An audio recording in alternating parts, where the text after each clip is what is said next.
Hello everyone. இந்த வீடியோவில் நம்ம ஃபர்ஸ்ட் பர்சன் ப்ளூரல் ப்ரொனவுன் தான் பார்க்க போகிறோம்.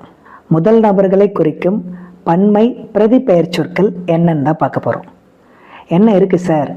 வி, அஸ், அவர், இந்த மூணு தான் அது. வீணா நாம் அல்லது நாங்கள், அஸ்னா எங்களுக்கு, அவர்னா எங்களுடைய.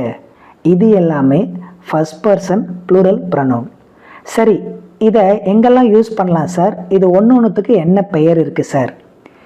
வி எப்பயுமே நம்ம வாக்கியத்தினுடைய முதலில் தான் யூஸ் பண்ணோம். அதனால் இதுக்கு சப்ஜெக்ட் ப்ரொனவுன் அப்படின்னு பேர். அஸ் எங்கே சார்? ஒரு வாக்கியத்தில் வர்புக்கு அடுத்து தான் நம்ம யூஸ் பண்ணோம். வர்புக்கு அடுத்து எங்கே வேணாலும் யூஸ் பண்ணலாம். இது நாம் ஆப்ஜெக்ட் ப்ரொனவுன் அப்படின்னு சொல்லுவோம். அடுத்து இருக்கிற அவர் பொசசிவ் ப்ரொனவுன். ஏன்னா அதுக்கு பக்கத்தில் கூடுதலாக ஒரு நவுன் எப்பயுமே வரும். அவர் ஸ்கூல், அவர் பேக், அவர் ஸ்டூடெண்ட்ஸ், அப்படி வந்துகிட்டே இருக்கும்.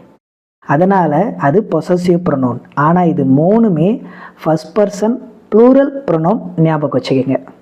சந்தேகம் இருந்தால் கமெண்ட்டில் கேளுங்க. அடுத்த வீடியோவில் சந்திக்கலாம். Take care. பை.